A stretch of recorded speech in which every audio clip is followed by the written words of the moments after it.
You get to see all your policies, all your policy holders, and all the status that we have on them at any given time. Not only their start and effective dates, but any other plan information. This is what the dashboard on the portal looks like.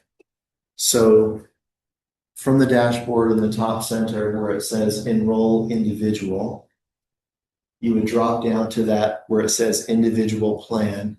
And what would come up at that point would be all the plans available in the state that you're licensed in. So let's just hypothetically say you're in Florida. When you click on that individual plan, what will populate on the screen will be the plans that are available for agents licensed in Florida, selling plans in Florida. But there's a couple other things on the portal that I wanted to point out to you. There's a dashboard that shows you all your active policies, the total active policies. It's broken out between dental policies and vision policies. So you add those two together, it'll come up with the total number. On the right-hand side, there's plan assistance from both a customer service claims and billing standpoint, and then an email address that's specific to enrollment for individual policies.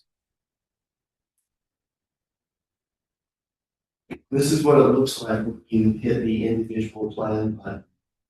In the URL above, no matter what state that you're selling that policy in, the URL will capture you in your name, first and last. It'll capture the agency, Benavest, and it'll have the two sets of writing numbers, your own and the agency's writing numbers.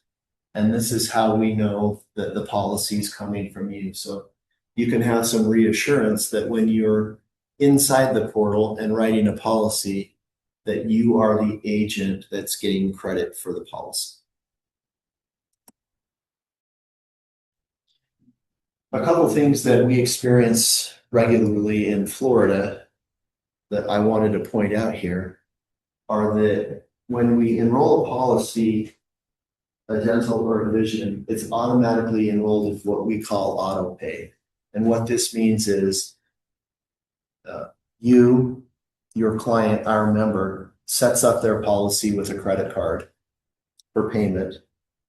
And once that payment is established, the auto pay means that on a certain day of every month, generally speaking, the 25th, we're going to draw money against that credit card for payment of the policy.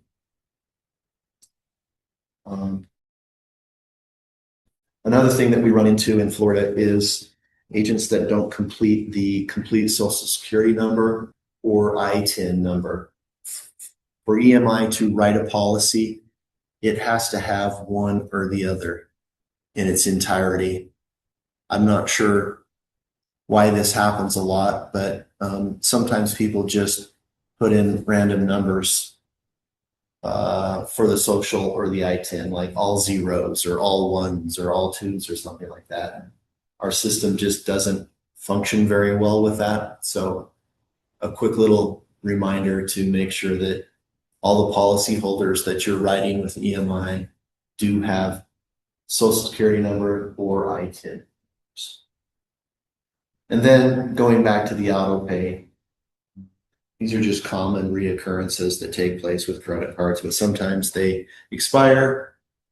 Sometimes when you put them in, there's incorrect numbers, and those are some of the issues that we deal with in the enrollment standpoint. One of the real strong points that EMI has on ancillary benefits that we're not aware of others are doing right now is the ability to waive waiting periods if there are any on your dental policies.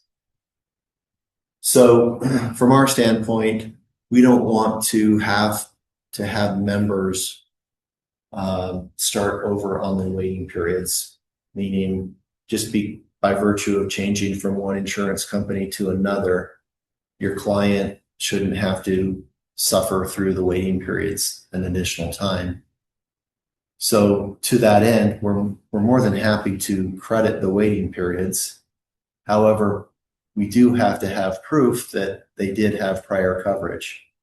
So with a certificate from the prior insurance carrier that has a few pieces of important information on it. When the plan started, when the plan ended, who were the covered members that were on the plan, and it being less than a 90-day break in coverage. That can be submitted to us. We'll take that information and we'll adjust or waive outright the waiting periods based upon the new plan that they selected, measured against whatever the certificate says they had in prior coverage.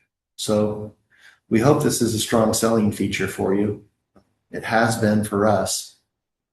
But one of the real strong points from our standpoint is the ability to waive any waiting periods just because clients are changing from one dental insurance company to another.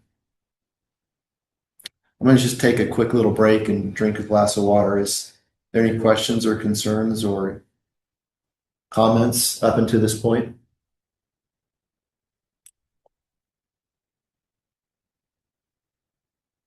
There are no questions or hands raised. Okay. So I'm going to keep going then. Our next slide is about some resources that we put in place. So inside your portal, there's a button that says Broker Resources. It's a really helpful piece of information. It's got all of our forms, our documentations, our AOR letters, how we pay commissions. I mean, it's just a basic resource of everything that we have on hand that we can share with the brokers about how we handle internally the policies and the procedures of EMI Health. So I recommend that anytime you go into the portal and you have a question or concern, this is a good button or a good starting place for all of EMI.